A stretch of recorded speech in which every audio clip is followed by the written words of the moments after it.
develop and launch out. He is a perfect God, and He's perfecting you. Discover, develop, and launch out. He is a perfect God, and He's perfecting you.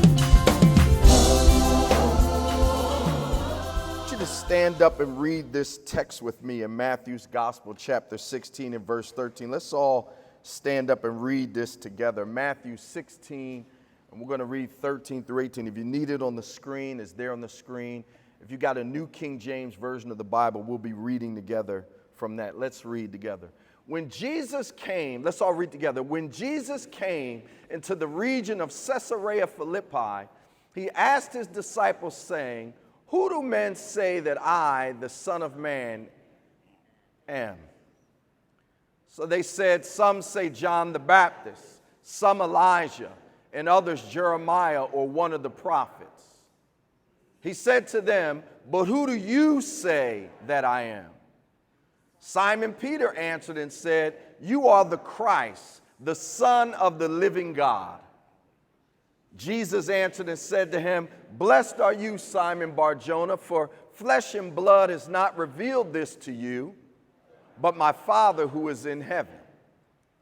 And I also say to you that you are Peter, and on this rock I will build my," let's shout that word, "I'll build my church, and the gates of Hades shall not prevail against it." Let's give God a praise for the reading and the hearing of His word. You may be seated in the presence of the Lord. They weren't just anywhere when Jesus used this word. When Jesus said this word church, and in the Greek, the word that he said was ecclesia, he said, "And I will build my ecclesia, and the gates of Hades will not prevail against it." When he said it, the Bible tells us that Jesus was in Caesarea Philippi. He wasn't just in any place when he said these words. He timed it and picked a space and a place that he wanted to be in when he introduced this truth to his disciples. And Caesarea Philippi was an immoral place. Caesarea Philippi was a place where illicit sexual acts were known to happen, where prostitution was known to happen, where children's sacrifices were known to happen, where some of the most heinous acts of their day were committed in Caesarea Philippi. Some people say that Caesarea Philippi was the gates of hell itself because of the types of things that were done in that place, Caesarea Philippi. Caesarea Philippi was the red light district. It was where the drugs were sold district. It was where human trafficking happened. It was where kidnappings happened. It was where immigrants were locked up at. It was where women were raped and molested. The ugliest things that were happening in society happened in Caesarea Philippi. In fact, many consider that place about 25 miles north of Israel to be one of the darkest places in the world. And in that place, Jesus says to his disciples, "Who do men say that I am?" They answer what the information and the opinions about him were in popular culture. And then he makes it more direct and he says to them, "But who do you say that I am?" Simon gets a revelation from the Father who is in heaven. And when he speaks out the revelation, it says that you are the Christ, you are the Son of the living God. Jesus responds quickly and excitedly. And he says, "Blessed are you, Simon Bar-Jonah. Flesh and blood, opinion and information did not reveal that to you. That came to you by revelation. My Father in heaven shared that secret with you." And then he says this, "And upon that rock," or this rock, "I will build my church, and the gates of hell will not prevail against it." The word that he used when he said it was, "And upon that rock I will build my ecclesia." It's a Greek word. Phonetically it's spelled E-K-K-E, E-K-K-E. Now I'm in front of you, I can't spell it. E-K-K-L-E-S-I-A, there you go, ecclesia. He said, "Upon this rock I will build my ecclesia." When he used the word that he was using was not a new word. It was not a first time hearing word. The word was over 600 years old. It wasn't a revelation when Jesus said that, but the way he used it was the beginning of a revelation that he's still preaching today. Write down this first point because it's critical to what God is awakening in us, his church today. Every ruling king established his kingdom through his ecclesia. 600 years before Jesus came, every ruling king that came from that time on, when that word and that term and that truth first came out, they used this system of ecclesia in order to establish their kingdom. It was first spoken in Athens, Greece. And in Athens, it was a ruling leader who used this term, and it was designed to describe a sovereign body of people that helped to pass laws and influence policy that would transform a city and a region. Ecclesia was a political and government term that was used to say it was a sovereign body of people that would help to put in place laws and policy that would bring about the transformation of a region and a city.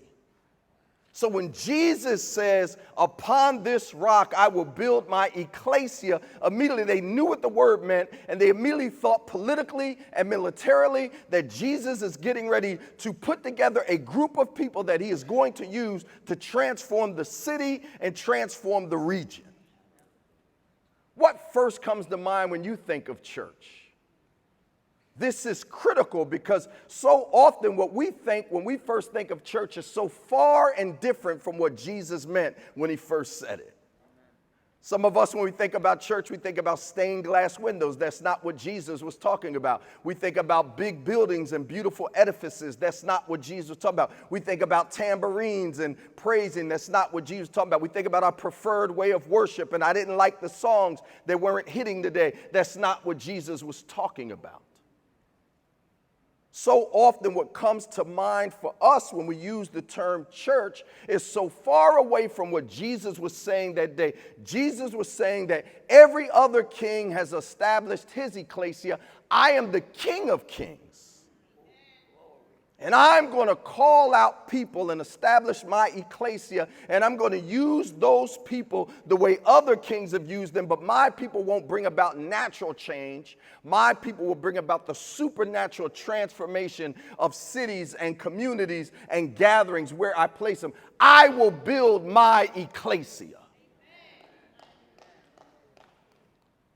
For some of us, we have church, and church means nothing about the transformation of the city. It means nothing about the change of the city. Heck, it doesn't hardly mean anything about the changing of us. Wow. It's just a place I go to feel good, to sing loud, and try to get to cheer me up so I can get to my life this week. But Jesus was establishing himself as a king that was greater than any other king. And he was establishing himself as someone that was going to bring about incredible transformation. And he did it in the darkest and worst place that they could be in. His disciples knew what ecclesia were. There were people that were called from different professional backgrounds, different parts of the social strata. People that were called from different parts and areas in the community. And the king, when he came and conquered, he would call in and establish the ecclesia, and he would meet with those people regularly, week after week after week. The king would meet them until his ways were written in their hearts. His ways were stamped in their minds. And then they would take his ways and his thoughts into the parts of society that they had influence over. And they would bring about transformation of the society because they themselves had been transformed by gathering as the king's ecclesia. This is what Jesus was talking about when he says that I'm going to put my laws in their hearts and I'm going to write them on their minds.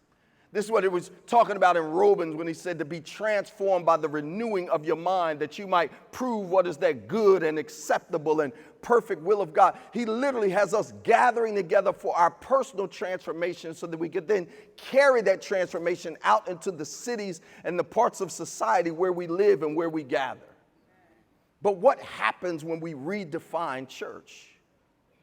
What happens when we redefine what ecclesia means and we start to think, when I say church, it means I think about, I'm Baptist, I need a hoop at the end. What happens when we define church as I'm Kojic, I need a Hammond in there, and I need an organ, and I need some dance, I need something there. What happens when we start defining church as our religious preferences? What happens when we start defining church to say all the pressure is on the preacher? Let the preacher bring the word. Let the preacher preach the word. Let the preacher minister to the families. Let the preacher go visit the sick. Let him do all of that, and let him get a couple people saved and tell us stories how he got people saved. And we'll sit and watch and hear it and enjoy all he has to say. What happens when the ecclesia gets redefined? I'll tell you what happens. There is no transformation of society.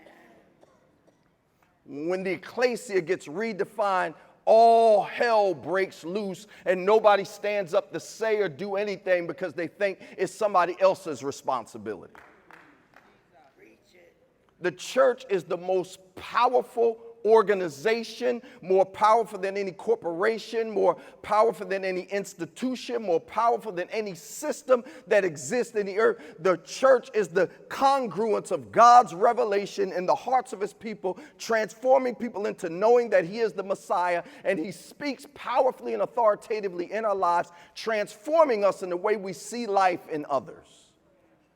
And when we become the church, let's say that again. And when we become the church, we become once again the most transformative agent known in all of the planet.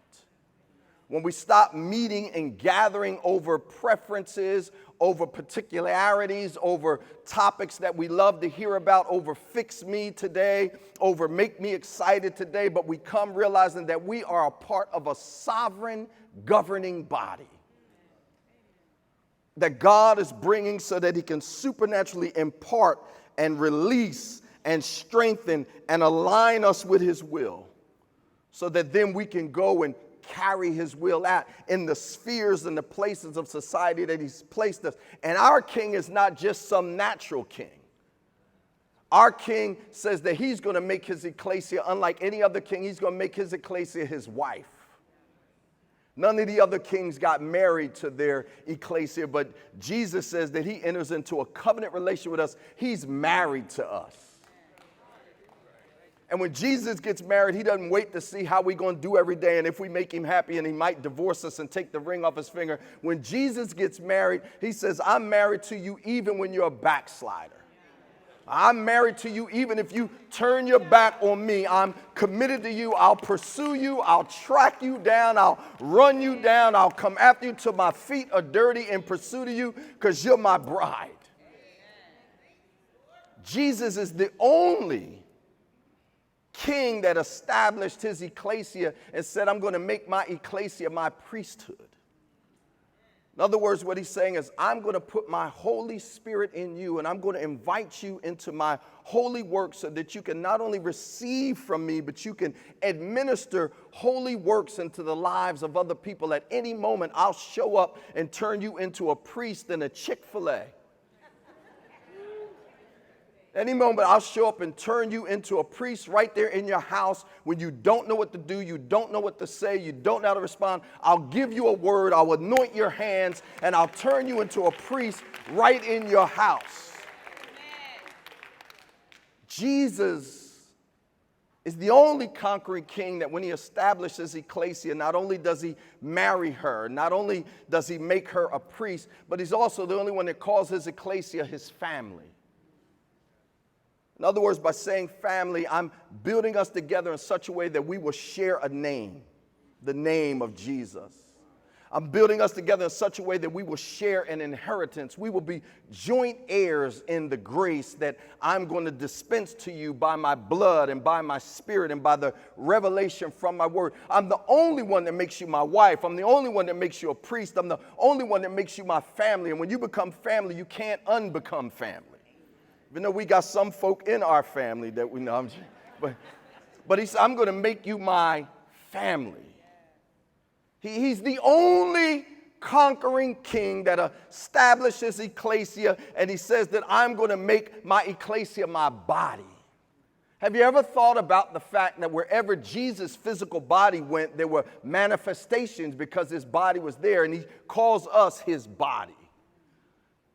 He's the only conquering king that calls his ecclesia, the ones he calls to himself, his own body. How committed are you to your body? I'm asking, how committed are you to your body? If your body says right now it wants to go somewhere, you're going to get up and do what your body says it wants to do, right? I mean, you and your body are inextricably linked. Your body says that it has a craving, as long as it's not immoral or ungodly, you'll say, all right, I'll get it for you later. Just be patient. We're going to sit here and receive the word for a while. Right? If your body dreams up something right now, says, I want to go here when we're done. In other words, he is saying, you are my body. I will let you take me where you want to take me, and I will bring you where I want to bring you. We are inextricably linked together. He's the only king that when he established his ecclesia, and he calls out people, different genders from different parts of society, from different backgrounds, from different places that they've been, when he calls them, he's the only one that makes these kinds of commitments. And he says something that no other king can say when he says it: I will build my ecclesia. It took a long time, and it's still going on now, for his followers to understand fully what he meant when he said, I will build my ecclesia. He's the only king that called his ecclesia his temple. The other kings wish they could have gotten inside of the people and followed them where they were going so that they could work and bring their presence and their power through them. But Jesus, the only king that is in us everywhere we go. By the Holy Spirit, everywhere the soles of our feet tread, he has given us ruling authority in that place, because he is the conquering king, and we go in his family name. We're attached to his body. We're inextricably linked. He's committed to us in covenant. At church today, I want to preach faith to us, that we take our rightful place in our thoughts, in our attitudes, and in our expectations, that we are Jesus' ecclesia, that he has handpicked. He said, give me him. Matter of fact, I want that. You ever been in a pickup basketball game and they go to pick who they want on their team? Is anybody, any of the guys, can you relate to that? The last thing you want to be is the one that doesn't get picked. In fact, they just end up with, all right, well, give me him. That's the last one. Yeah. We need one last one. Last thing you want to be is that when it's a girls' night out, you hear about it after the fact because nobody called you up and they all went out together. You thought you were tight with everybody, but you find out you were not the one invited. Have you ever been where you didn't get picked up or you didn't get called and invited? Just raise your hand if you felt that before. But Jesus,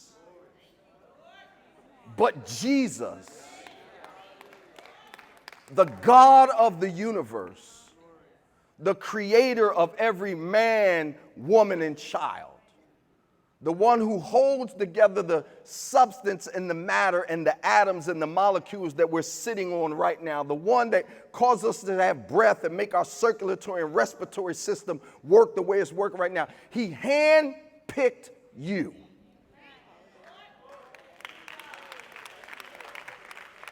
And said, when I build my ecclesia, give me him, give me her, give me them. Those are the ones that I want to use to transform society. Those are the ones that I want to transform first, myself personally, and then as they're being transformed, I want to use them to change the world.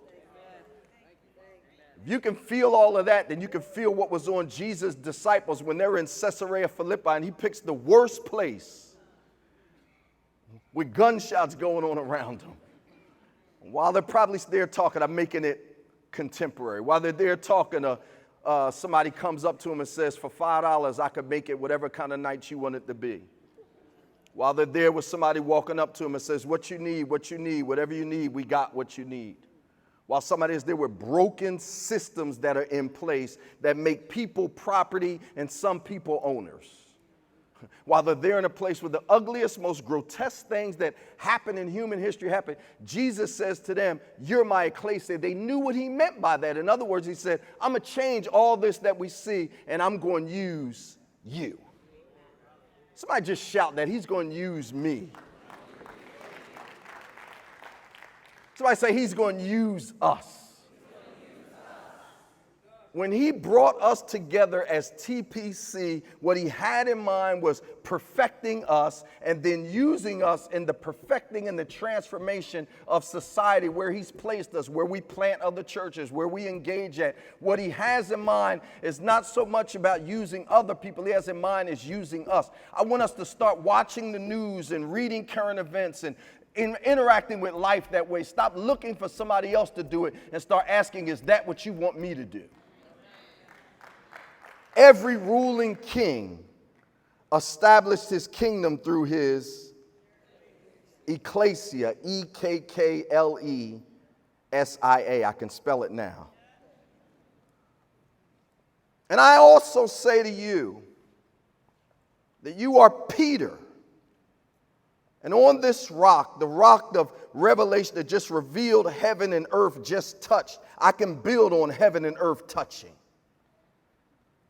In fact, on the place where heaven and earth touch, I will build my church. Can I tell you, heaven and earth are touching right now? What I'm preaching to us right now, these are the words that God has revealed for us on this date, at this time, this series, this text. He says, this is what I want ministered to my church. And as we're hearing it, not as the words of Kevin, not words that were spoken some 2,000 years ago, but when the Holy Spirit brings them alive now and that word comes to us and is revealed to us now, we become a living rock that Jesus is going to use to build his ecclesia. I'm praying right now in the Spirit. I'm praying right now. The intercessory team's been praying before we came together that this is not just any other Sunday.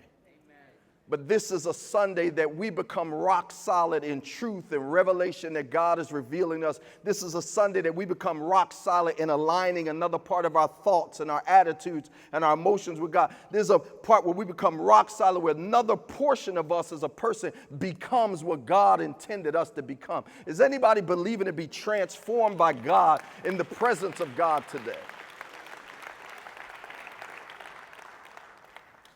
The Bible says Jesus couldn't do many mighty works in his hometown because they saw him as something natural rather than something supernatural. Our gathering today is not natural. Our gathering today to encounter Jesus in his word is supernatural. He's causing us to become his church, his ecclesia, as we're hearing the word of God today.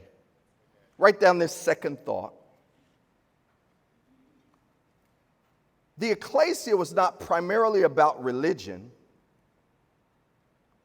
It was primarily about relationship with the ruling king and the transformation of society. I'll say that again as you're writing it down. The ecclesia was not primarily about religion. It was primarily about relationship with the ruling king and the transformation of society. In this text, because James uses the word religion in a very positive way, he says, this is pure religion and undefiled, that we would care for the widows and the orphan and the homeless. But when I'm using the word religion in this sentence, I'm using the word religion in a way that we try to reenact experiences that we've had before. I'm using religion in a way that we try to rehearse and raise up traditions that we really don't understand why they exist, but we keep those traditions because we label those traditions church. When I use the word religion here, I'm talking about repetitious acts and things that we do that we don't know why we do them, but we do them because that is now what we call church. In fact, sometimes we say we haven't had church if this hasn't happened.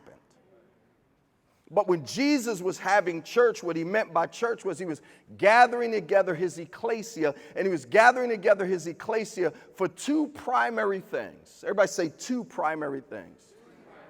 The first thing that he wanted to do was the thing that he was doing right there on the spot at that time. He wanted revelation to be imparted into them. When Jesus gathered the ecclesia, one of the main things that he wanted to happen was that revelation knowledge from the words of God, and he was God, that revelation knowledge from the words of God would be imparted into his ecclesia as they gathered. Second thing that he wanted when his ecclesia gathered was that they would be strengthened. Ephesians chapter 3 and verse 15, 16, right around there, talks about us being strengthened with his might in our inner man, that we might know the height, the depth, the width, the breadth of his love. In other words, when they gather, not only do I want to reveal to you, you are Peter, I am Jesus, and on this revelation I'm delivering today, I'm building my ecclesia. You getting that? Every time we came together, this is who you are, this is who I am, and on the revelation that I'm revealing to you today, I'm building my ecclesia. So my ecclesia is about revelation, my ecclesia is about strength. How many feel like you need strength right now today? Jesus is literally saying, my words are truth and they are life. I'm imparting strength into your spirit today. I receive that. I receive strength in my spirit right now from the word of God, from the presence of God, from the people of God. I receive strength being imparted in my spirit. It's also the gathering place. It was for healing, and not just physical healing, but soulish healing, emotional healing, mental and intellectual healing, a whole person healing when they gathered together. It says when Jesus went about, he went about healing all that were oppressed of the devil. Can I tell you, oppression takes place in a lot of ways. Some of us see and think about ourselves certain ways because we've been oppressed for a long time. As silly as it sounds, some of us, because of the way we look, we feel less than. And when we gather together, Jesus reveals truth to us. Jesus imparts strength to us. He also heals us. It's his way of saying, you are Peter.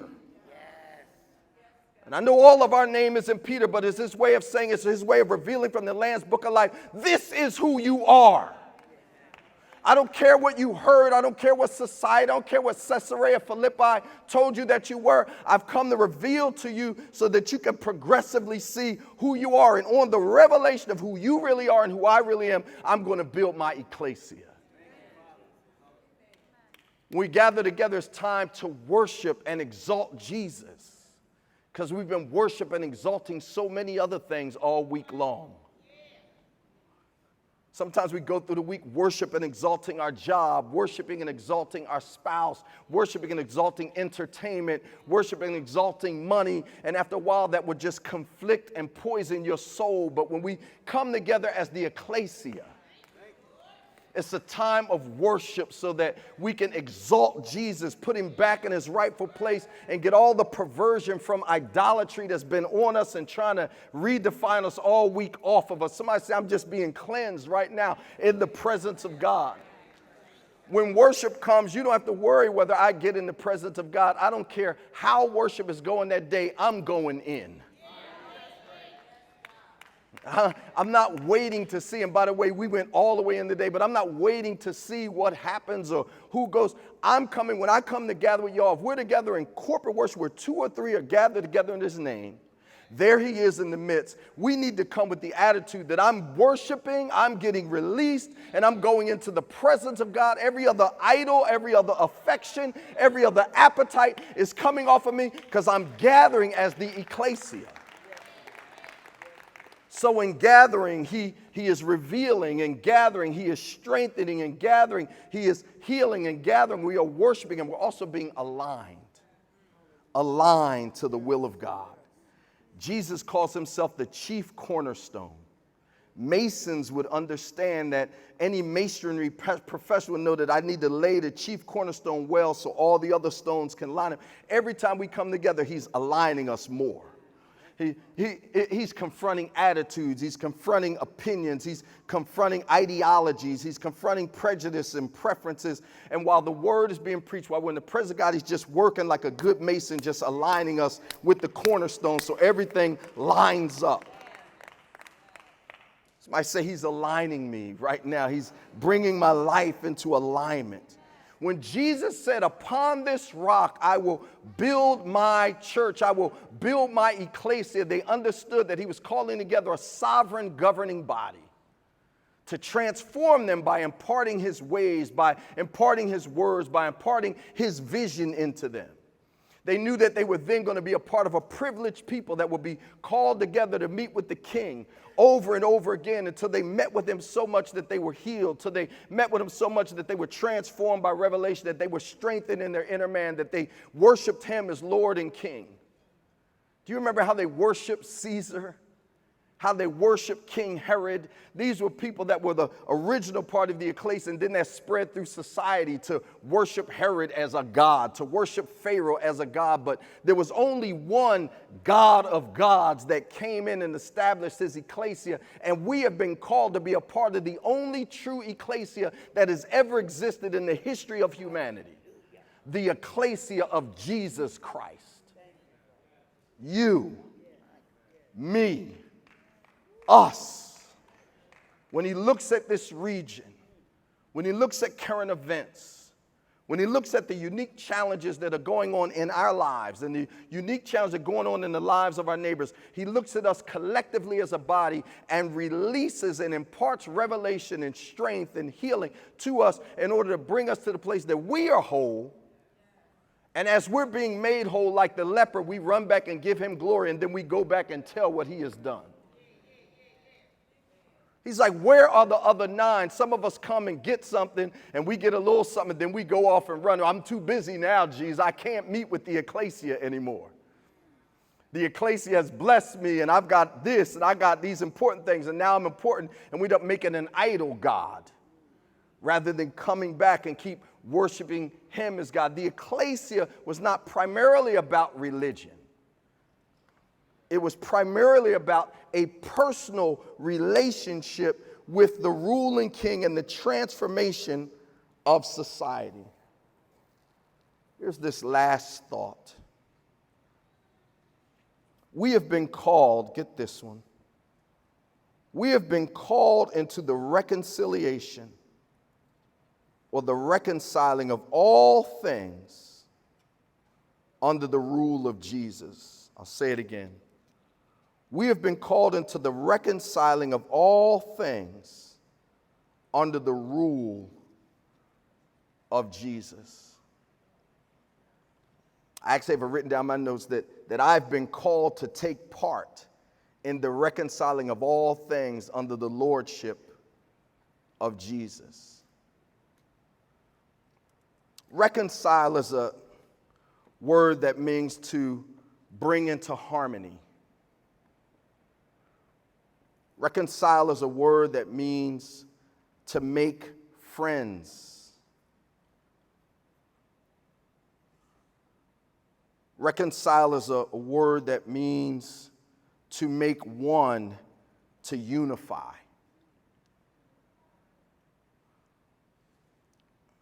And as God's ecclesia, as the ecclesia of the King of Kings, we've been called first and foremost, as I've mentioned, for us to be reconciled to God. And that's what I talked about in those first 2 points. But now we're called in the big grand work of reconciling all things. What do you mean by that? Well, first, reconciling individuals. How many of you bumped into an individual this week that it was obvious to you that they had thoughts, they had ideas, they had a truth that they were living in that was not aligned with God's truth? Just raise your hand real high. I bumped into somebody this week, and not just, but it was obvious to me. It was made obvious to me that that person was out of alignment. Literally what he's saying, that as my ecclesia, when you bump into things that are out of alignment, I want you to ask me how you want me to cause you to participate in the reconciling of all things. You're like, well, I won't have time to do anything then. I mean, how am I going to be involved in that? We're always reconciling. I was in the Target, bumped into a girl and her daughter, and the girl I used to go to high school with. Angela was over buying some stuff for the beach or something. So I was standing at the takeout for like 15 minutes. Now, I had gotten everything I wanted, because normally I shop longer than her, but I had gotten everything I wanted. I was standing there, and I bumped into this girl, and I started reconciling. I said, hey, how are you? It's good to see you. How things been going with you? Which anniversary do we have coming up? And because we graduated the same year, so she starts talking about what's going on. And as she's sharing, I start to hear her sharing stuff that's out of alignment. So just conversationally and not pulling out my Bible app on my phone or anything, I just slowly start to like work on aligning her. I'm like, well, and I did it the way Jesus, I asked her questions. Well, why would you say that? Why did you conclude that? And Angela walks by, gets in the conversation a little bit, goes, and you know me, I can talk, so we're still talking some more. But by the time we left one another, I had left her with revelation. I had left her with strengthening. I had left this woman and her daughter in 15 minutes with thoughts that brought healing and things that brought them into alignment with what I knew God was sharing with us as his ecclesia. And I didn't do that because I'm a preacher. I did that because I'm a part of the ecclesia.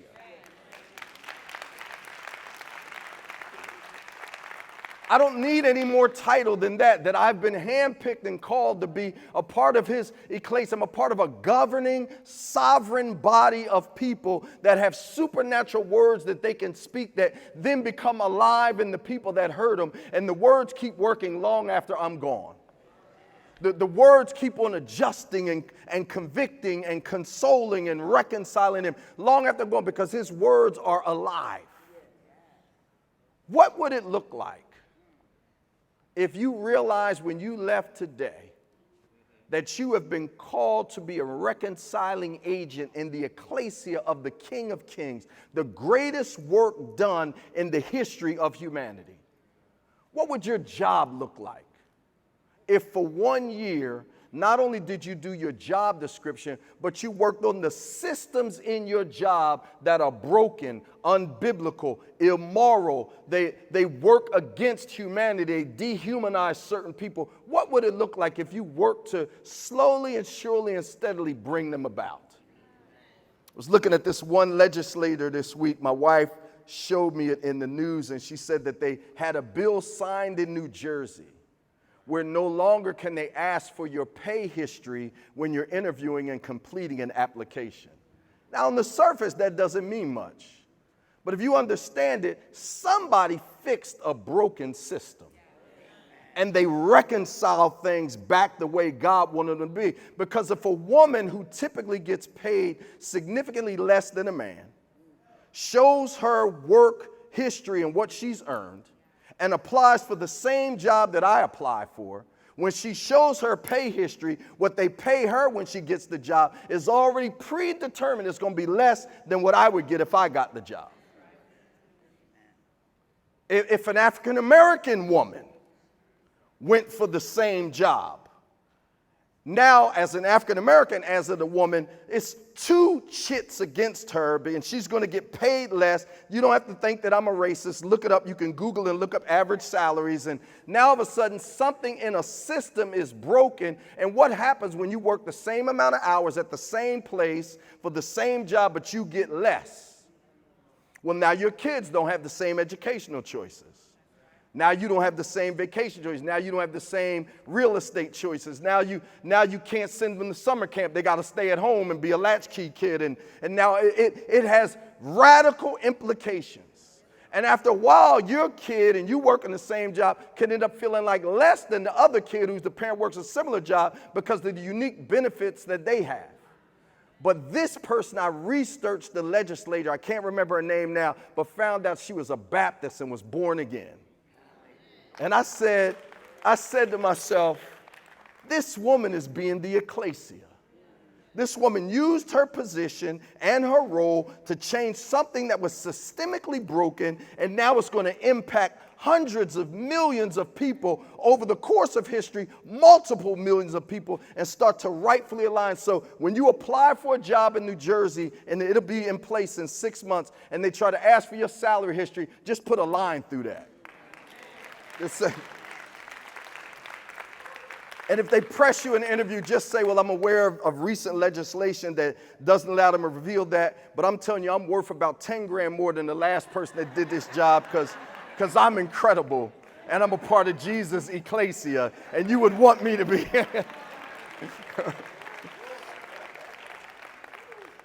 What would it look like for us to realize what we are and we start to deconstruct broken systems and bring them into alignment? And you don't have to get the company saved, you got to get the policies changed.